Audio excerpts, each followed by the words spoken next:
Baik, kita akan mulai kuliahnya. Jadi ini materi kuliah ini saya buat tahun 2006 ya, sudah 15 tahun yang lalu ya. Tapi ketika saya baca-baca, itu isinya masih relevan dengan suasana saat ini. Jadi karena masih relevan, maka saya coba sampaikan di kuliah ini, mudah-mudahan bermanfaat. Ya. Eh, Alhamdulillah.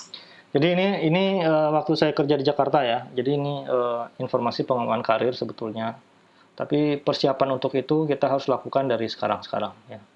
So, ini outline presentasinya. This is the outline of this presentation from this slide.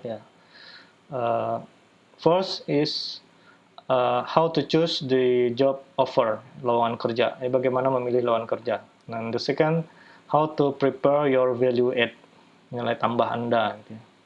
Then, how to write a cover letter, how to write resume, how to prepare yourself to attend a test, ya, a job test, or ya tes ya, apalagi istilahnya examination ya, job examination.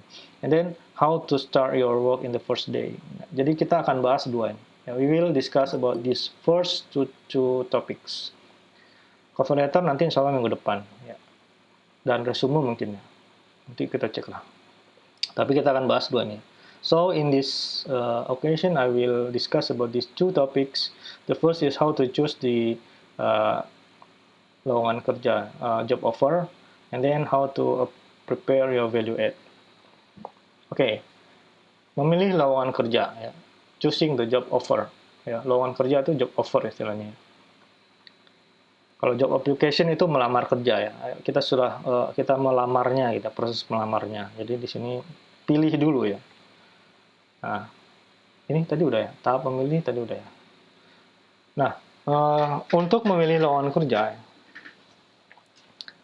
carilah lowongan kerja yang sesuai dengan minat, bakat, dan keahlian. First, you have to find the job offer which suitable with your minat. Minat itu apa ya?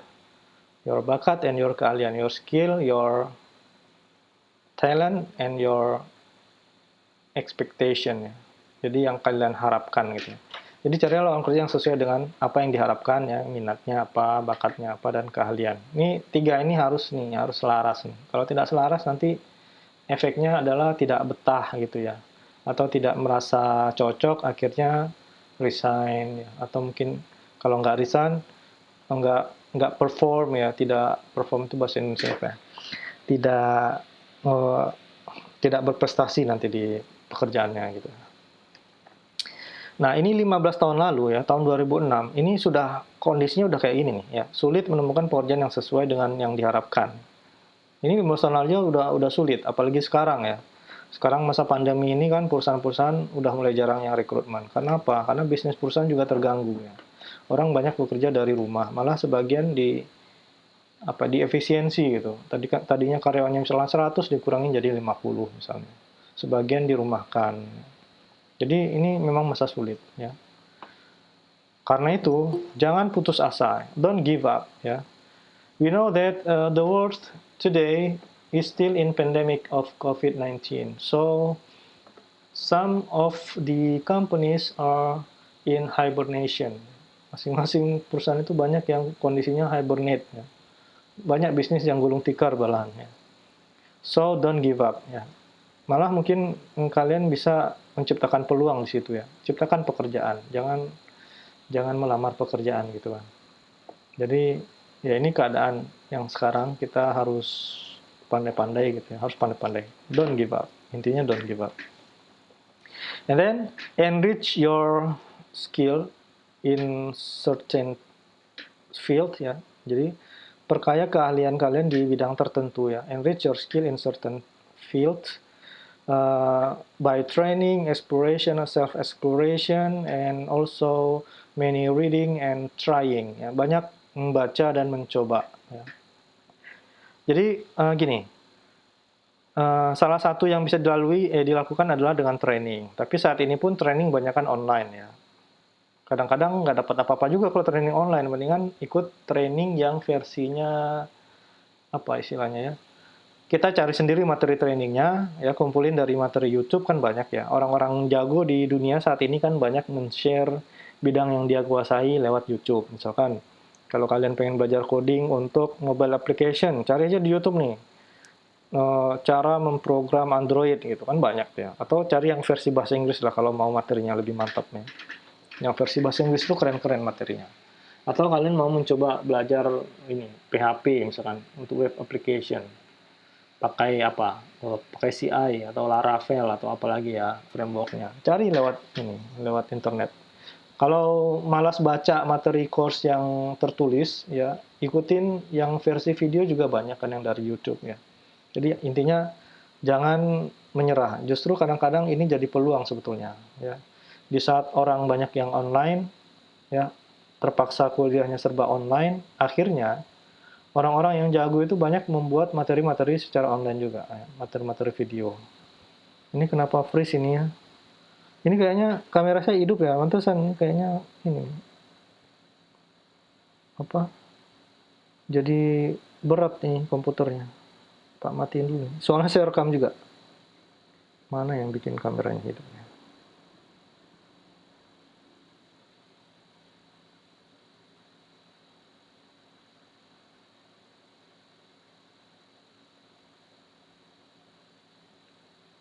Kayaknya di OBS-nya harus matiin. Oke ya, kita skip ya. Kayaknya nggak masalah sih. Tadi sampai mana? Sampai ini ya. Nah, tadi ikut training ya. Jadi kalian cari materi training lewat online itu sudah banyak ya. Yang gratis ada, yang bayar juga ada. Kalau yang bayar itu contohnya di mana? Di yang agak berbobot itu mungkin di Coursera atau di Udemy juga banyak ya. Kalau yang versi bahasa Indonesia mungkin dari Ruang Guru juga ada. Cuman dari Ruang Guru yang apa? Yang Ruang Guru itu apa ya? Yang untuk profesionalnya ada kan? Cuman di situ kadang-kadang ada banyak yang kurang bagus juga materinya, masih basic. Saran saya ikutin yang dari luar lah ya. Yang dari luar itu dia bikin materinya bagus-bagus soalnya. Di YouTube juga banyak kok ya, cari. Kemudian eksplorasi sendiri ya. Ngoprek, istilahnya ngoprek. Jadi kalau mau bikin apa mau belajar mobile application misalnya, bikin aplikasinya, coba oprek sendiri. Bikin aja. Misalkan cari kasus apa yang simple-simple ya. Bikin gitu ya. Oke. Ini banyak dari luar UIN ya, join. Kemudian banyak membaca dan mencoba ya. Membaca itu untuk apa? Untuk pengetahuan ya. Jadi kita memperkaya knowledge kita ya, to enrich our knowledge and also supaya kita banyak pengetahuan dan juga mencoba ini supaya kita tahu ya, know how, tahu caranya gitu. Jadi kalau kita punya banyak knowledge tapi tidak tahu caranya itu juga kadang-kadang tidak atau kurang bermanfaat gitu ya. Contohnya kalian tahu A sampai Z cara mengcoding Android ya, membuat program dengan Android. Tapi nggak pernah mencoba, akhirnya apa? Nggak punya portofolio. Kita tahu cara membuat halaman login, tapi nggak pernah mencoba, akhirnya nggak bisa mengcoding gitu ya.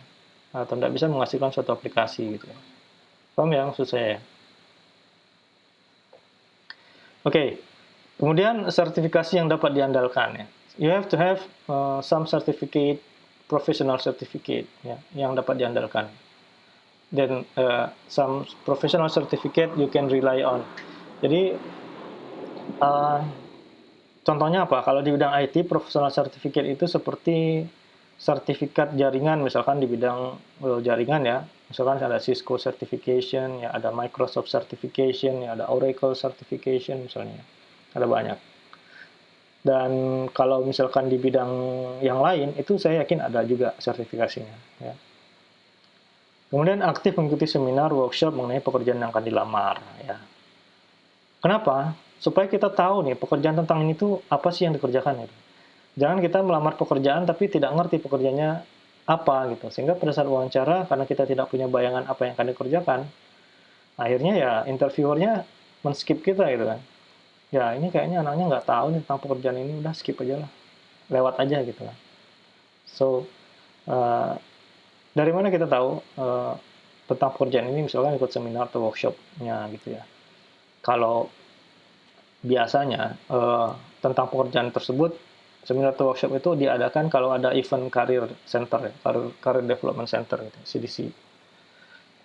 Tapi kadang-kadang juga suka nggak ada. Nah, kalau nggak ada, ya udah cari lewat lewat internet, googling. Ini pekerjaannya tentang apa sih, apa yang dilakukan gitu ya. Jadi kalau pada saat kita wawancara, kita sudah bisa menceritakan bahwa pekerjaan ini tentang A, B, C, D gitu ya, udah tahu sedikit banyaknya gitu kan, maka pewawancara bisa lebih pede untuk menerima kita gitu ya. Paham ya? Okay, so you have to try actively to follow the seminar or to attend the seminar or workshop about the work you currently apply gitu ya. So you have to you should try to attend the seminar or workshop about the jobs you currently apply ya, yang kalian sekarang sedang coba lamar. Nah, ada 3 cara mendapatkan pekerjaan. Ini yang umum berlaku ya. Yang pertama referensi atau recommendation. Referensi atau rekomendasi ini ada scientific referrer, ada college referrer, ada family referrer. Nepotisme yang terakhir, KKN istilahnya. Ya, kalau yang pertama dan kedua ini contohnya gini, yang scientific referrer, misalkan UIN ya. UIN itu kan kampusnya tidak terlalu tinggi lah ya rankingnya di Indonesia gitu kan. Nah, perusahaan biasanya kalau perusahaan besar mau datang ke UIN buka open recruitment, mereka contohnya beberapa saat yang lalu ada dari Panasonic ya. Mereka mau open recruitment tapi kalau menerima lamaran dari banyak pelamar itu kan ngabisin waktu ya, men-screeningnya, capek gitu kan. Jadi daripada mereka capek, mereka datang ketemu sama ketua jurusan misalnya, terus bilang, Pak, tolong carikan, misalkan, kami mau rekrutmen 3 orang tenaga engineer untuk perusahaan kami. Tolong carikan sekitar 10 atau 15 kandidat yang terpilih yang akan kami seleksi. Gitu. Jadi mereka nanti screeningnya cuma dari 15 itu aja, dari 10 atau dari 15. Ya, jadi rekrutmennya lewat scientific referrer. Dari mana referensinya? Dari mungkin nanti ketua jurusannya minta ke dosen-dosen ya. Tolong dong siapa mahasiswa atau alumni kita yang bisa kita rekomendasikan untuk pekerjaan ini ya. Yang kira-kira bagus, punya skill gitu. Nanti dosennya merekomendasikan, ini nih saya punya nih anak nih namanya gini, namanya ini, dia bisa ini gitu ya. Nah, itu namanya scientific referrer ya. Dan biasanya kalau sudah dapat rekomendasi seperti itu ya atau direferensikan oleh dosen, mudah-mudahan itu prosesnya lebih lancar ya, saingannya lebih sedikit gitu ya. Oke, dan peluang untuk keterimanya lebih besar ya. Jadi kalau perusahaan-perusahaan besar biasanya cari yang ini. Kecuali kalau dia datang ke kampus-kampus besar ya seperti kampus ITB, UI, UGM, ITS gitu ya. Mereka terpaksa open recruitment dan yang lamar bisa ratusan untuk 3 posisi gitu ya. Kenapa gitu? Karena para dosen dan ketua jurusan situ nggak malas dia ngurusin ginian gitu ya. Apalagi merekomendasikan gitu kan. Ya, mahasiswa kita bagus-bagus semua, masa kita pilih sedikit gitu ya. Ya udah cari aja lah sendiri gitu kan. Jadi kalau kampus besar mungkin seperti itu ya pemikirannya. Makanya open recruitment itu biasanya perusahaan-perusahaan datang ke kampus-kampus besar. Tapi kalau kampus-kampus yang menengah seperti kita, mereka banyak kan tidak open recruitment tapi melalui scientific referrer. Kemudian yang kedua college referrer ya. Ini adalah contohnya gini. Misalkan di suatu perusahaan ya ada alumni, katakanlah alumni TIF ya bagus gitu ya. Kerjanya bagus ya. Banyak problem solve, hasilnya bagus. Terus perusahaan ini butuh tenaga kerja yang seperti dia gitu. Karena dianggap kurang, proyeknya mungkin nambah gitu kan. Tapi tenaga kerjanya kurang, kesian kalau dia sendirian gitu. Akhirnya nanti si company daripada dia open recruitment, dia tanya ke tadi alumni TIF yang bagus tadi. Kamu punya nggak teman yang bisa juga kerja di bidang ini, yang bagus juga? Tolong dong dicarikan. Nah, itu namanya college referrer. Nanti si alumni tadi cari teman-temannya atau mungkin adik kelasnya yang kira-kira bisa. Jadi yang merekomendasiin dia gitu. Yang kira-kira nanti merekrut, istilah dalam kutip ya. Dia rekrut awal ya untuk direkomendasikan adalah dari si teman alumni TIF tadi. Nanti dia cari teman-temannya, Pak, saya punya nih kandidat, ini ada 3 orang, silakan Bapak pilih gitu. Ya. Nah, itu namanya college referrer ya. Kemudian yang ketiga family referrer. Nah, ini udah pada tahu lah ya. Pokoknya asal dekat sama bos gitu ya. Bukan dekat sama bos. Misalnya dia udah jadi bos, nanti siapa yang mau masuk nanti dia tinggal panggil-panggil gitulah. Ya ini tahu lah ya prakteknya di dunia pekerjaan di Indonesia banyak sekali. Di institusi pemerintahan atau di misalnya di institusi swasta juga banyak ya. Swastanya biasanya yang swasta perusahaan swasta pribadi ya, bukan perusahaan swasta terbuka seperti PT besar gitu ya. Kalau PT besar atau big company biasanya jarang pakai family referrer. Ini kenapa nih? Diam lagi nih mouse-nya.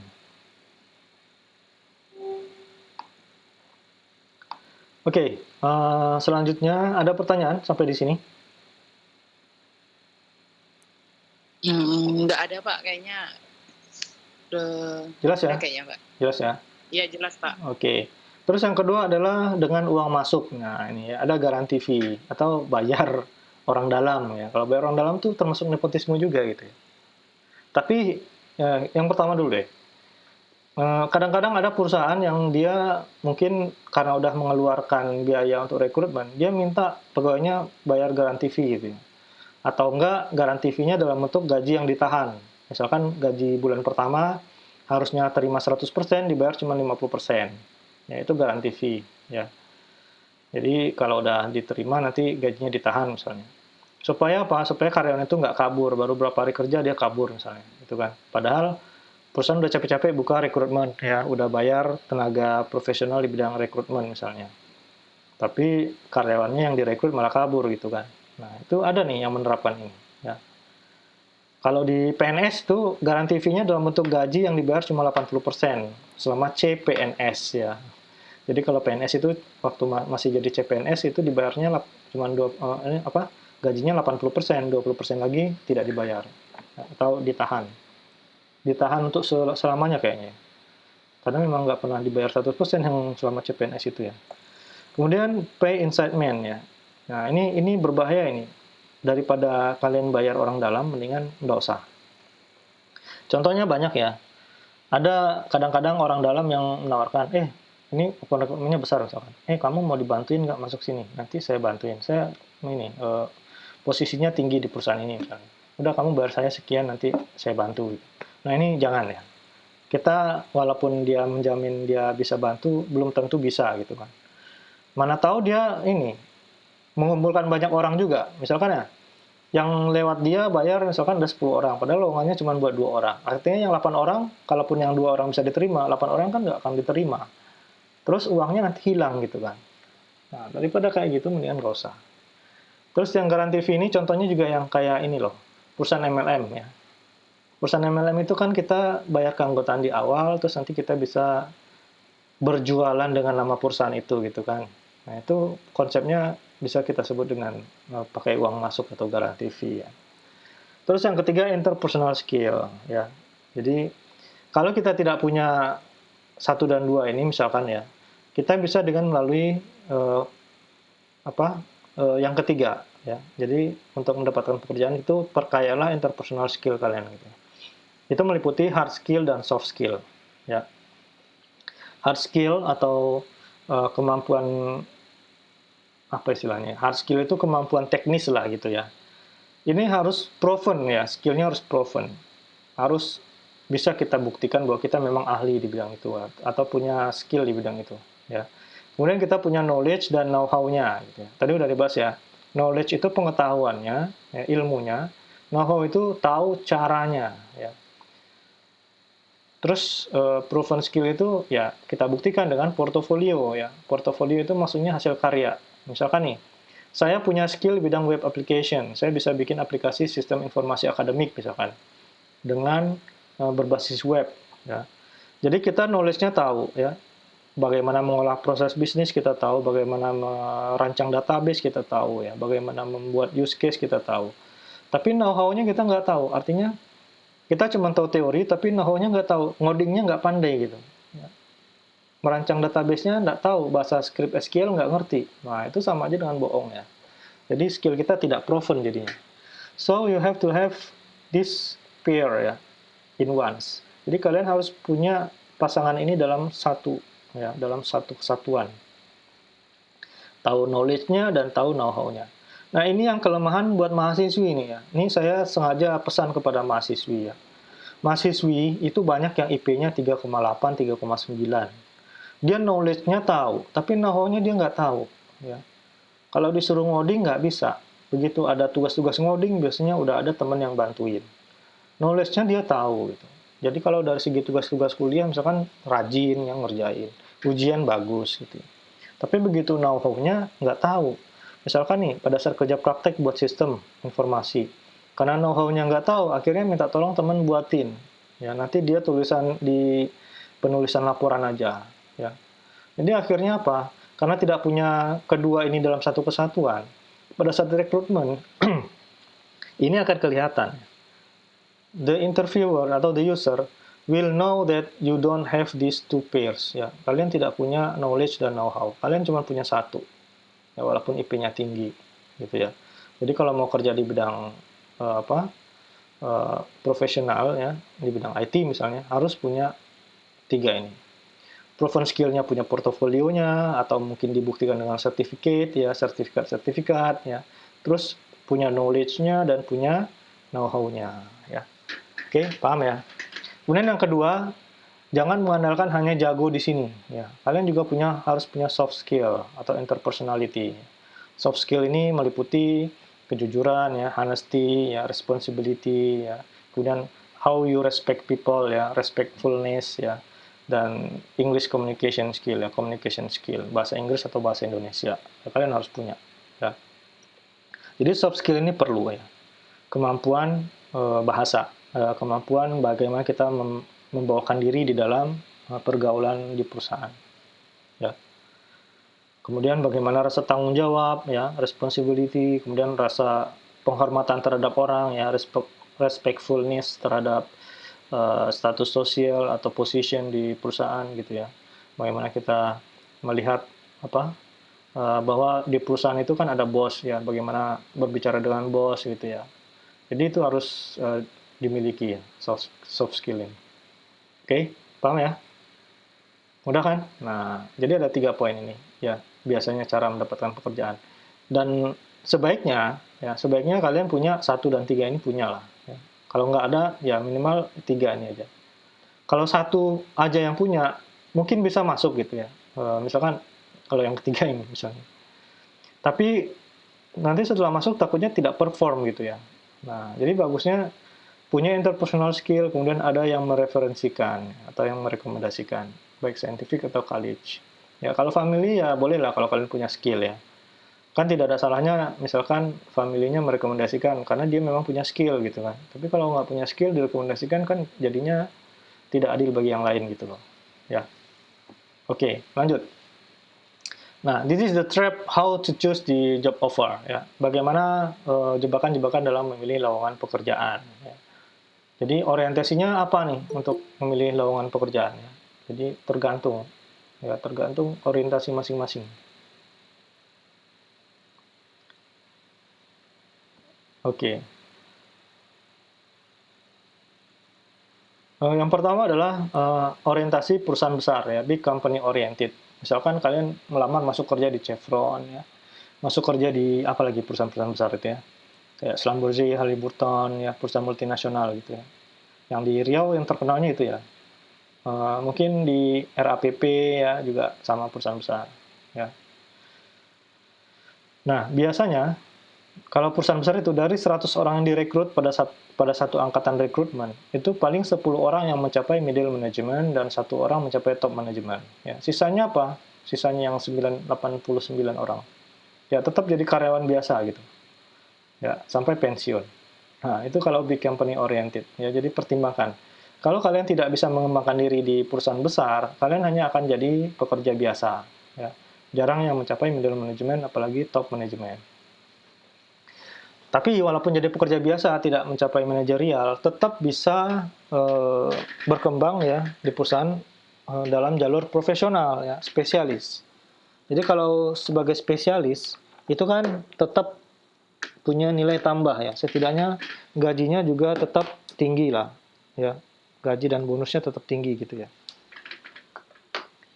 Jadi pilihlah jalur yang bisa membuat Anda berkembang di perusahaan besar. Nah, tapi kalau ilustrasinya, ya kira-kira seperti itu. Ya, banyak hanya menjadi karyawan biasa sampai pensiun. Yang kedua adalah orientasi gaji yang tinggi. Ya, pilih. You have to choose between these two. Ya, net income or net saving. Apa bedanya? Net income adalah adalah pendapatan yang bersih yang kita dapatkan. Atau net saving atau tabungan yang bisa kita simpan. Ya. Net income ini maksudnya gaji total udah dikeluarin, bayar pajak, bayar apa lagi? Pokoknya bayar-bayar yang lain lah dari perusahaan ya, bayar pajak, apalagi bayar parkir kantor ya, kalau kantornya langganan parkir ya di gedung gitu kan. Tiap hari naik mobil harus bayar parkir gitu, ditagih sama kantor dan lain-lain. Ya, akhirnya net income-nya berapa? Atau net saving. Nah, ini harus diperhatikan. Ada yang net income-nya besar, tapi saving-nya kecil, gitu ya. Atau saving itu maksudnya berapa sisa gaji yang bisa ditabung sebulan. Contoh net income-nya besar. Katakanlah dia kerja di Jakarta, perusahaan besar. Gedungnya di Menara Bakri misalnya, di Kuningan. Itu pusat kota banget ya. Untuk sampai ke sana itu nggak ada jalur Transjakarta kayaknya. Jalur Transjakartanya cuma sampai Jalan Rasuna Said, habis itu nyambungnya mesti pakai ojek atau pakai Gojek ya. Nah, bayangkan kalau kita tinggalnya jauh dari lokasi kerja, karena jarang yang bisa punya rumah di Jakarta atau di kota-kota besar yang dekat sama kantor, mesti jauh ya. Dan kalaupun dia bisa punya rumah di kota besar atau di Jakarta misalkan ya, paling rumahnya bentuknya apartemen, nggak punya halaman ya. Terus paling tersedia halaman parkir parkir buat satu mobil jatahnya gitu kan. Jadi gitu. Kemudian harganya juga mungkin udah 1 miliar ke atas gitu kan, satu apartemen cuma 2 kamar misalnya. Ya. Bayangkan ya, gara-gara gaji 1 miliar, harga rumah 1 miliar, apartemen mau tinggal di Jakarta, tapi kita harus mengeluarkan cicilan, taruhlah dapat bank syariah gitu kan. Tetap aja nanti total untuk 10 tahun itu nilainya jadi kira-kira 2 kali lipat. Jadi kita harus bayar 2 miliar. Coba, 2 miliar dibagi 10 tahun, terus bagi 12 bulan. Berapa cicilan yang harus kita bayar sebulan? Tadi asumsinya gajinya 20 juta ya. Ini saya bantu cari nih ya. 2 miliar itu nolnya ada 9. Iya benar ya, 2 miliar nolnya 9. Dibagi 10 tahun, dibagi 12 bulan. Nah, untuk cicilan aja udah 16 juta sebulan. Kayaknya dengan gaji 20 juta nggak mungkin tinggal di apartemen ya. Ya, cicilannya aja udah 16 juta sebulan.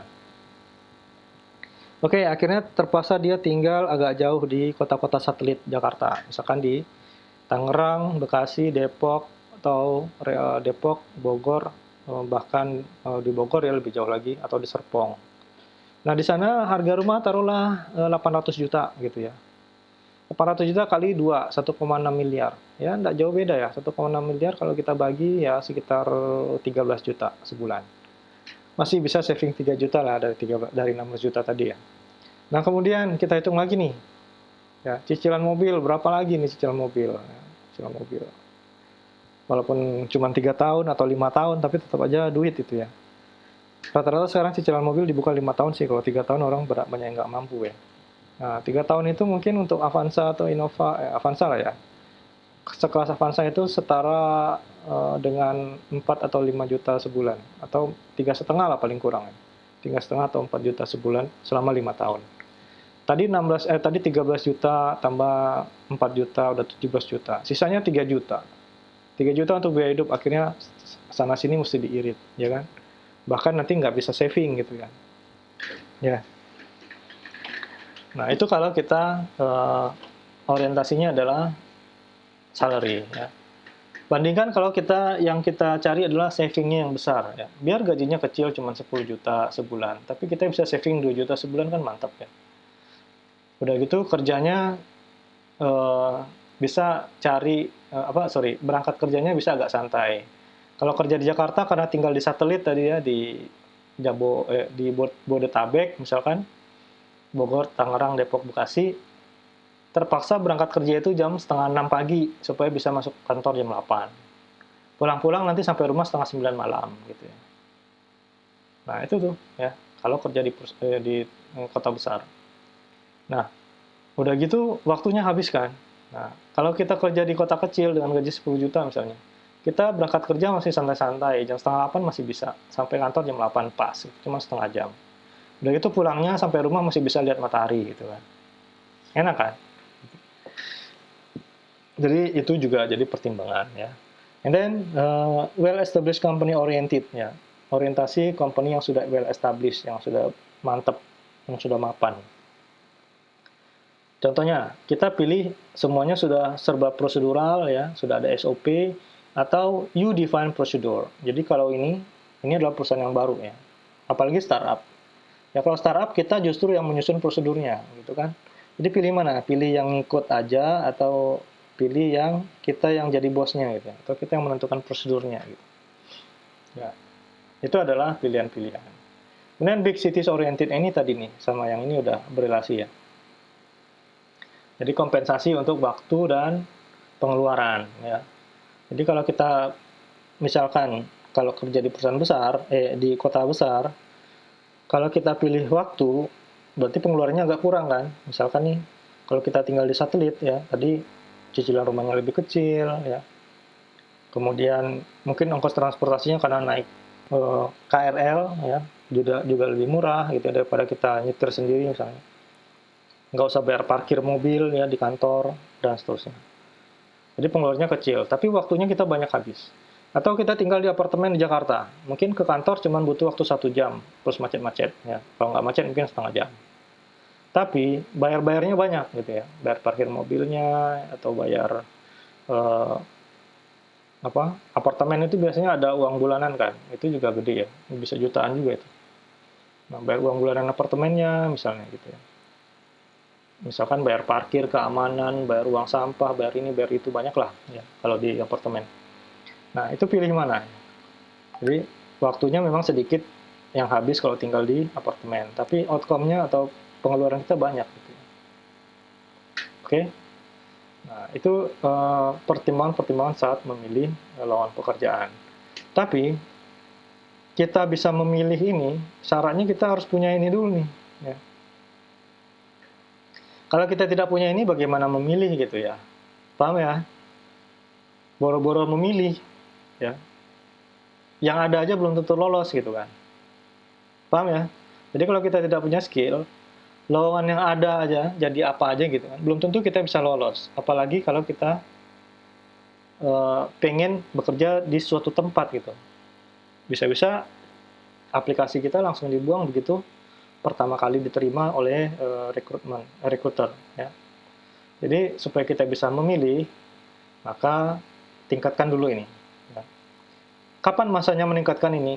Nah, mulai dari sekarang. Kalian punya 4 tahun masa di universitas, ya, masa kuliah.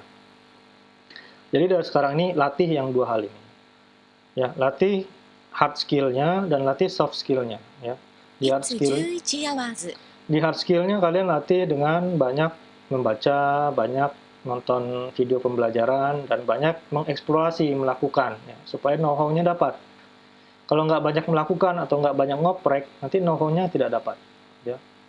So you have to do this self-development. Kalian harus melakukan self-development sendiri dari sekarang. Jangan mengandalkan kuliah yang diberikan dosen. Ya, itu kurang.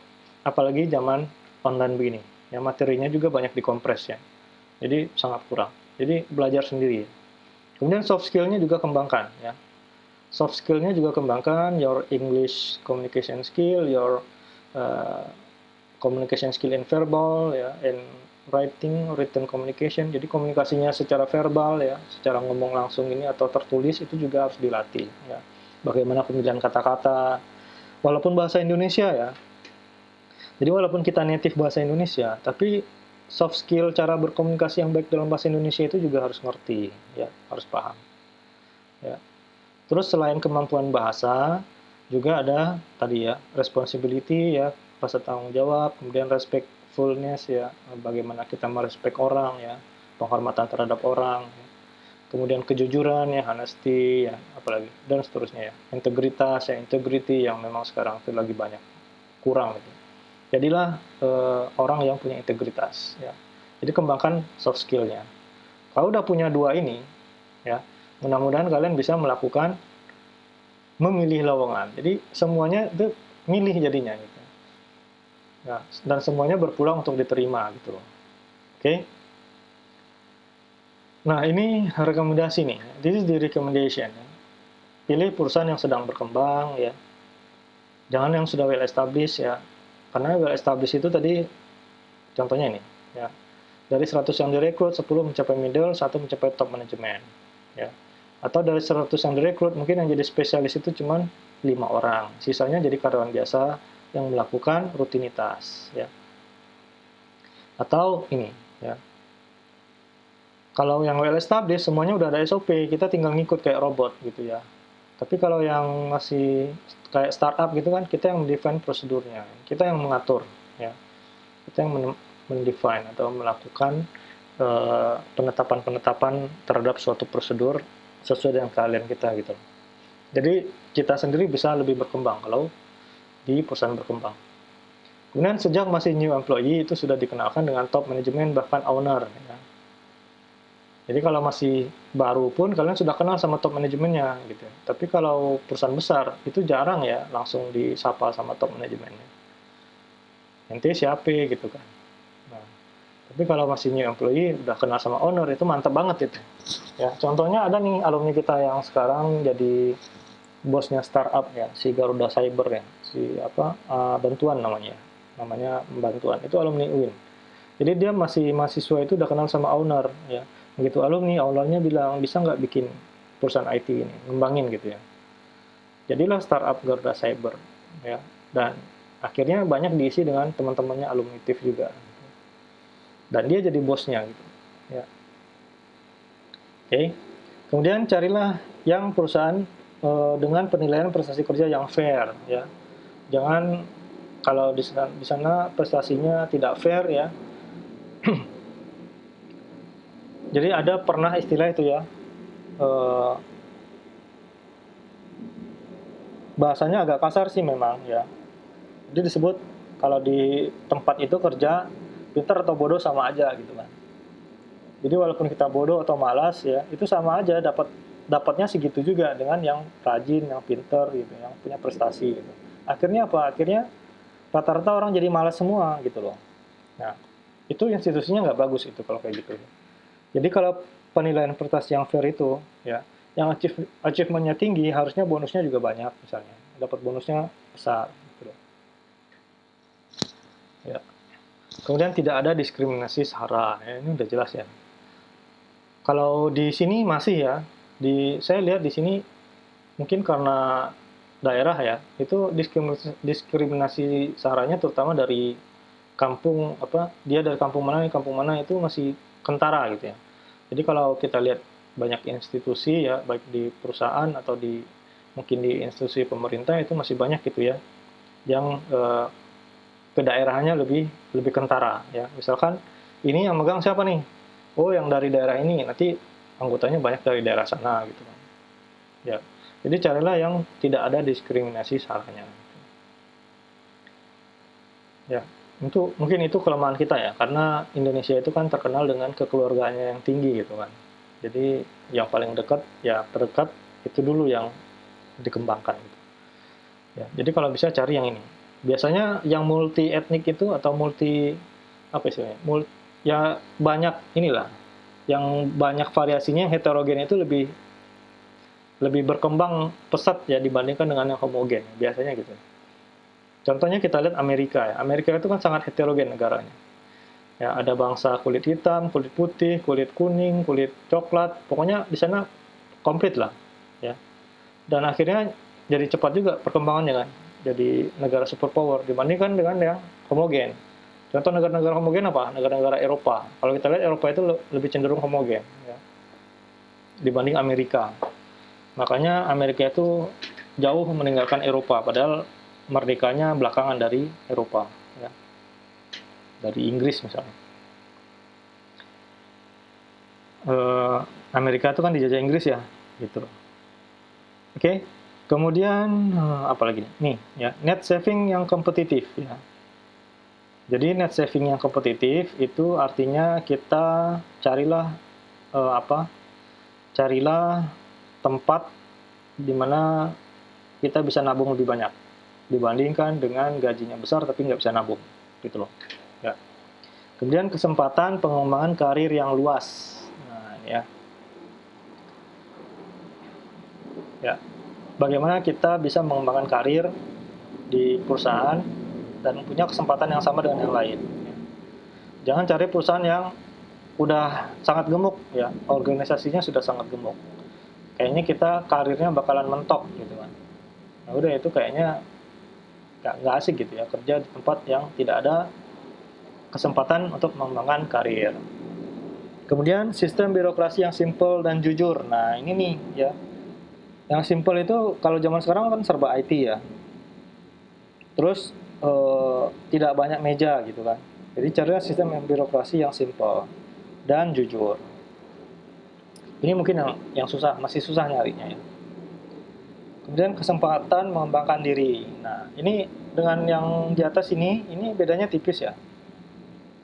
Kalau mengembangkan diri ini artinya gini, kita bisa mengeksplorasi diri sendiri ya. Kita bisa mendevelop diri sendiri di perusahaan dan tidak dihambat ya. Kalau ini terkait dengan pengembangan karir yang luas ini terkait dengan apa yang dilakukan perusahaan ke kita gitulah kira-kira ya. Kalau yang ini apa yang bisa kita lakukan sendiri ya, kesempatan mengembangkan diri ya. Ini kita melakukan sendiri. Kemudian karyawan dilibatkan dalam membuat regulasi. Nah, ini carilah perusahaan yang demokratis kayak gini.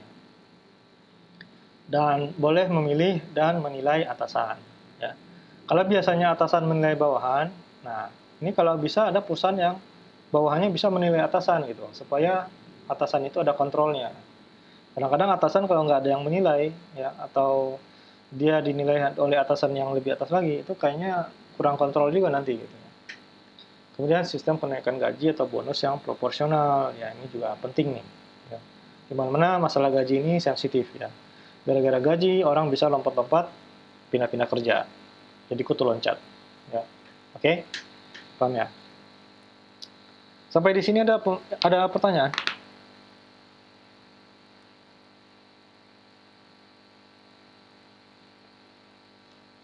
Silakan kalau ada yang mau bertanya. Baik, kalau tidak ada saya lanjutkan ya. Mempersiapkan value add ya atau nilai tambah. Ya, value add adalah nilai tambah dari diri Anda sendiri sebagai justifikasi agar perusahaan memilih Anda. Kenapa? Karena kalau misalkan kita punya spesifikasi atau kalau kita punya spesifikasi yang biasa-biasa aja atau rata-rata gitu ya, nanti perusahaan itu bisa men-skip kita ya. Karena itu tadi rata-rata gitu. Jadi ada nilai tambahnya. Apa yang nilai tambah yang bisa kita berikan? Yang pertama harus spesifik ya. Kenapa spesifik? Karena ya itu tadi jangan rata-rata gitu. Misalkan perusahaan membutuhkan open recruitment untuk job web application development. Semua rata-rata bikin saya bisa pemrograman PHP, MySQL dan lain-lain gitu. Nah, mungkin kalian bisa tambahin yang spesifik ya. Saya bisa mengcustomize server untuk web gitu kan, itu jarang ya. Jadi orang taunya cuman bikin PHP MySQL misalnya. Tapi kalian ada tambahan nih, bisa mengkonfigur servernya sekalian gitu. Punya pengalaman di sistem administrator gitu kan. Nah, itu kan mantap ya. Jadi perusahaan lihat, wah ini bisa nih, mantap ini gitu. Kemudian jobs related ya. Masukkanlah nilai tambah yang jobs related. Jadi kalau tadi carinya bidang IT ya, tentang IT aja dimasukin. Jangan kalian tambahkan dengan saya punya keterampilan untuk membuat mebel gitu. Nggak cocok sama sekali kan. Saya punya keterampilan untuk membuat apa. Nah, pokoknya yang lain lah, yang tidak sesuai dengan dengan pekerjaan, ya, itu tidak perlu dimasukkan atau tidak perlu disertakan dalam CV misalnya. Tapi value add itu cari yang job related, ya. Kemudian language skill, ya, language skill ini penting ya, terutama bahasa asing, ya. Pengusahaan bahasa asing. Tadi udah disampaikan. Kemudian organization skill, ya. Ini adalah keterampilan atau keahlian untuk berorganisasi. Jadi kalau bisa, di saat jadi mahasiswa ini manfaatkanlah aktif di himpunan mahasiswa jurusan. Aktif di kegiatan-kegiatan, jangan hanya sekedar menjadi anggota atau member, ya.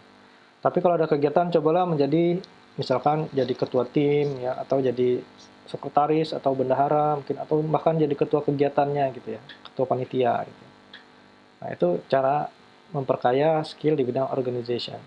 Ya walaupun kegiatannya tidak bergaung gitu ya, tapi kalian punya atau pernah mengalami, pernah punya pengalaman, ya. Jadi bisa masuk CV juga. Kemudian prestasi dan achievement. Nah, ini ya. Jadi prestasi misalkan ada lomba-lomba di luar kampus, cobalah diikuti, ya. Misalnya ada lomba apa? Lomba Pekan Ilmiah Mahasiswa, ya. Ikut aja, ya. Walaupun nggak menang tapi pernah ikut, ya. Minimal dapat piagam penghargaan, ya. Pernah mengikuti lomba itu kan lumayan ya. Jadi di CV itu ada tambahan sertifikat, ya. Dan achievement ya, sama ya, prestasi atau achievement, pencapaian. Ya. Nah ini job related ya kita bahas ya. Tonjolkan kemampuan Anda di bidang yang dilamar. Nah ini yang harus kita tonjolkan nih. Misalkan Anda melamar di bidang network engineer, ya, engineer di bidang jaringan. Jadi tonjolkan kemampuannya bahwa Anda mengerti misalkan cara konfigurasi server, cara konfigurasi jaringan, ya, cara memasang instalasi jaringan dan seterusnya. Ya. Kemudian kumpulkan sebanyak-banyaknya referensi, pengalaman, keahlian, sertifikasi di bidang tersebut. Ya.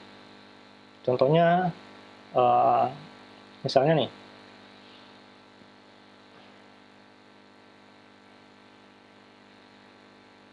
saya pernah melakukan instalasi jaringan di perusahaan A pada saat kerja praktek. Nah, itu bisa ya. Atau saya pernah merancang sistem informasi apa misalnya pergudangan di perusahaan A gitu ya, pada saat kerja praktek. Itu bisa ditaruh di CV. Karena kita pernah. Jadi syaratnya kita memang pernah dan kita memang punya pengalaman. Jadi kalau ditanya kita bisa jawab. Ya, kalau ditanya teknis kita bisa jawab. Ya. Jadi itu namanya portofolio ya. Ya, referensi pengalaman dan keahlian ya, atau sertifikasi di bidang tersebut. Nah, sertifikasi ini misalnya ikut ini ujian sertifikasi ya. Misalkan nih ya, jaringan di bidang jaringan ikut ujian sertifikasi Cisco misalnya ya. Bidang security, bidang jaringan atau bidang komputer esensial dan lain-lain ya. So you have to show your skill by this certificate ya. You can prove your skill by showing these certificates. Yeah, and then you have to have verbal presentation skill. Ya, jadi kalian bisa mempresentasikan secara verbal bidang yang kalian kuasai tadi. Contoh, Pak, saya jago jaringan, gitu. Tapi tidak bisa mempresentasikan tentang jaringan. Ya. Jagonya seperti apa, gitu. Nah, itu juga nggak bagus ya. Jadi supaya match, ya, kalian juga harus bisa mempresentasikan penguasaan di bidang itu. Misalkan kayak tadi, ya, teman-teman yang jago di bidang knowledge-nya punya, ya, jago di bidang kalau ujian nilainya bagus terus, ya, knowledge-nya punya. Tapi begitu how to-nya, know-how-nya dia nggak punya, ya, how to-nya dia nggak tahu. Akhirnya dia nggak akan bisa menceritakan, gitu. Coba ceritakan bagaimana tahap-tahap Anda membangun sistem informasi pergudangan yang tadi misalnya. Pada saat KP, wah gimana ya, kemarin HP-nya kan dibantu, dibuatin. Akhirnya nggak ngerti kan, gitu loh. Ya, karena itu kita harus punya penguasaan di bidang dilamar. Ya. Dan proven skill itu bisa ditunjukkan dengan sertifikasi. Ya. Di sertifikasi ini bisa dicapai melalui ikut kursusnya, baru nanti ada ujiannya ikut. Atau kita belajar sendiri, nanti kalau udah jago, udah merasa mampu, terus latihan soal sendiri, baru nanti ikut ujian sertifikasi. Ya. Jadi ada dua cara. Oke. Ya, sertifikasi yang diikuti adalah sertifikasi profesional yang punya nilai jual ya. Rata-rata yang vendornya dari luar negeri lah ya. Kalau dari dalam mungkin yang diiniin oleh Sukovindo ya, oleh badan Sukovindo itu badan sertifikasi nasional ya, BSN. Jadi kalau certified-nya oleh Sukovindo mungkin masih bisa. Ya. Tapi kalau sertifikatnya lembaga kursus, Pak saya pernah kursus jaringan, di mana? Di Network Training Center Al-Amanah misalnya gitu kan. Ya itu nggak bisa ya. Kalau cuma sertifikat lembaga kursus itu kayaknya kurang bernilai jual. Jadi kalau mau yang punya bernilai jual adalah sertifikasi yang dari vendor, ya misalkan dari Cisco, dari Microsoft, dari Oracle, ya, dari SAP ya. SAP Engineer itu gajinya paling tinggi loh. Ya. SAP itu untuk bisnis proses di company ya, di pabrik ya untuk bisnis proses di pabrik atau company perusahaan itu softwarenya SAP namanya. Itu gajinya gede-gede. Teman saya entry level ya baru masuk gajinya pada saat itu tahun 2006-an itu ya udah 20-an juta gitu kira-kira. 15 sampai 20 juta, sementara gaji yang lain itu masih di kisaran belasan ya, atau 10 sampai 15 gitu ya. Oke, jadi sertifikasi ini penting. Jadi nanti kalau ada event-event sertifikasi yang di-share di kelas, ya, ada training dari mana gitu ya, ikuti aja. Ya. Coba ikut seleksinya, terus misalkan lolos, ikut trainingnya. Nanti kalian dapat sertifikat. Itu lumayan. Oke. Then English is a must. Ya. Bahasa Inggris zaman sekarang itu harus. Ya. So you have to practice your English in writing and spoken. Ya. Spoken English. Ya. Written and spoken English, you have to mastering these tools. Ya. Keduanya kalian harus kuasai. Ya. Bagaimana menulis dan bagaimana berkata-kata dalam bahasa Inggris. Ya. So you can choose by attending the course, ya, English course. Dan kalau bisa, ya, don't just get the course certificate. Ya. But you also need to have the proven skill in English, like by taking the TOEFL test or IELTS or TOEIC ya. Jadi English Communication Test ya. Jadi kalian harus ikut nih salah satu. Ya, itu sebagai proven ya. Zaman sekarang tuh kan semuanya harus proven ya, harus ada bukti. Gitu. Nah, belajar bahasa Inggris itu bagusnya ya seperti yang tadi belajar technical ya, itu bisa juga dilakukan mandiri otodidak dengan online ya. Jadi saat ini di YouTube kita banyak sekali mendapatkan materi belajar bahasa Inggris ya. Jadi kalau kalian bisa memanfaatkan itu ya untuk meningkatkan kemampuan itu bagus sekali. Ya. Vicky Naki belajar bahasa Rusia cuma 3 bulan. Ayo coba nanti kalian dalam 3 bulan perdalam bahasa Inggris, mudah-mudahan bisa fluently. Mudah-mudahan bisa ngomongnya bisa lancar. Gitu ya. Dan untuk prediksi tingkat kemampuan berbahasa kalau ikut tes TOEFL ini pada tahun 2006 ya skalanya masih ratusan. Skill yang standar itu 450 ya untuk orang Indonesia. Extended skill itu sekitar 500 ya. Good skill yang bagus ya itu 550 ya. Dan outstanding ini yang 600. Dan biasanya yang 600 ini yang syarat diterima di kalau kita mau apply untuk sekolah di luar negeri ya. TOEFL-nya 600. Atau minimal 550 lah. Ya. Tapi banyak kan negara Eropa, Amerika itu 600 mintanya. Kalau disetarakan dengan tes TOEFL yang sekarang mungkin 600 ini di kisaran 6,5 gitu ya.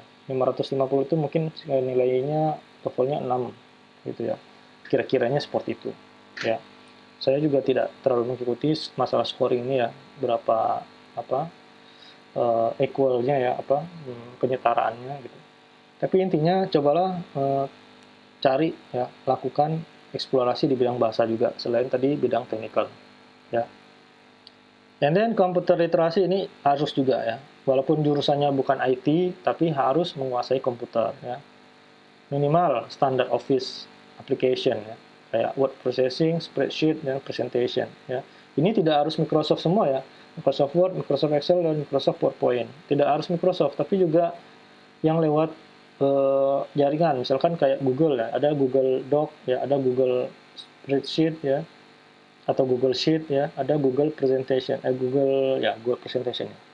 Jadi bisa membuat 3 dokumen ini dalam jaringan ya, secara online. Gitu.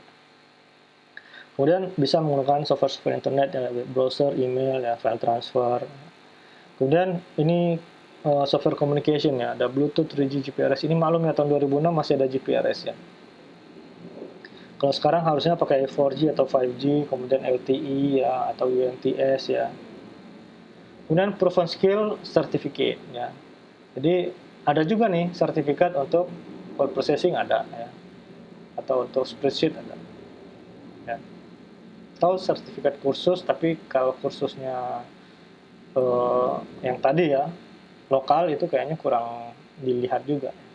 Tapi daripada aplikasinya tipis ya enggak apa-apa ya masukin sertifikat komputer. Dan the last masih ada ya, organization skill ya. Ini berbeda dengan pengalaman organisasi ya. Organization skill itu maksudnya adalah kemampuan memimpin atau mengorganisasi orang untuk melakukan sesuatu dalam mencapai tujuan. Kalau pengalaman organisasi aja kita bisa aja isi sebagai member gitu kan. Itu kan nggak ada nilai tambahnya. Jadi cobalah cari ya pengalaman untuk memimpin dan mengorganisasi orang ya. Ini perlu nih ya dicari. Oke. Terus sebagai leader atau member. Nah, ini ya. Cobalah cari posisi sebagai leader, minimal ketua tim ya. Kalau nggak bisa ketua panitia, minimal ketua tim. Misalkan ketua tim konsumsi, ya, itu kan lumayan ya. Atau ketua tim penggalangan dana gitu. Sponsorship gitu ya. Daripada cuma jadi anggota ya. Atau malah nggak sama sekali ikut suatu kegiatan, wah, itu lebih parah lagi. Ya. Dan sukses dalam event yang telah Anda pimpin itu tidak penting, tapi lebih baik. Jadi kalau misalkan kita mengadakan event tapi tidak sukses, ya artinya gaungnya nggak kedengaran, itu nggak apa-apa. Gitu. Yang penting kita punya pengalaman organisasi. Contoh, apa ya? Saya eventnya cuman ini kok, event buka puasa bersama gitu. Ya nggak apa-apa. Tapi misalkan buka puasa bersamanya eventnya besar gitu. Misalkan ada mengundang anak yatim misalnya kan. Jadi ada koordinasi yang dilakukan keluar, nggak hanya cuma mencari konsumsi terus ngumpul bareng-bareng makan gitu, enggak ya. Jadi minimal ada lah ya yang event-event yang bergaung maksudnya yang agak besar sedikit melibatkan orang luar juga. Gitu. Walaupun acaranya nggak kedengaran, nggak bergaung, nggak apa-apa. Oke. Dan achievement ya. Prestasi atau achievement itu dicapai dengan perjuangan dan kerja keras ya. Of course, ini jarang prestasi yang dicapai dengan tanpa kerja keras, itu jarang. Jadi memang harus ada effort yang dilakukan. You have to spend your time to have some effort to get some achievement. Ya. Prestasi apa saja yang membanggakan ya, misalkan olahraga, seni, di bidang pendidikan atau organisasi itu cantumkan di dalam CV. Kalau prestasinya tidak membanggakan ya nggak usah dimasukkan. Misalkan juara catur tingkat RT gitu kan. Wah itu kalau di CV nggak masuk gitu ya, nggak bisa gitu. Tapi kalau kalian masukin juara catur tingkat provinsi, nah itu boleh lah gitu ya. Kalau tingkat RT nggak usah. Ya. Terus level kegiatan dapat diakreditasi. Nah ini tadi ya. Tadi kayak tingkat RT itu tidak diakreditasi levelnya gitu. Tapi kalau tingkat kota lah minimal ya mungkin itu bisa lah ya diakreditasi. Ya. Jadi kegiatannya bisa intrakurikuler yang dari kampus atau ekstrakurikuler yang di luar kampus ya.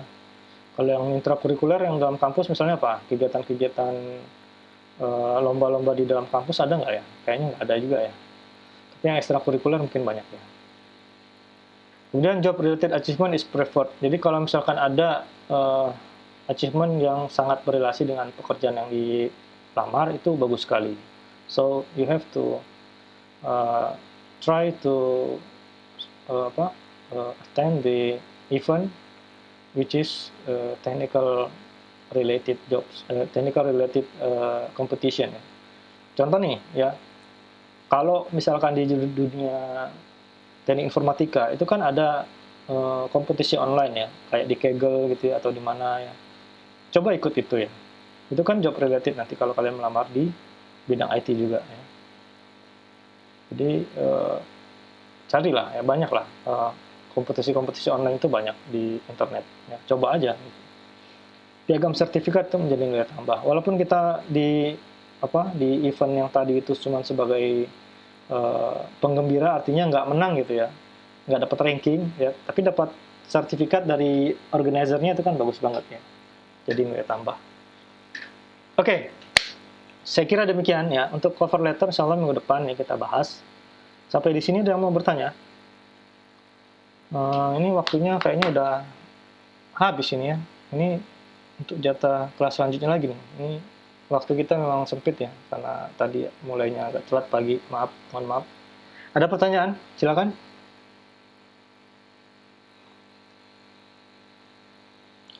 Baik, kalau tidak ada yang mau bertanya, saya akhiri ya, presentasi ini. Terima kasih.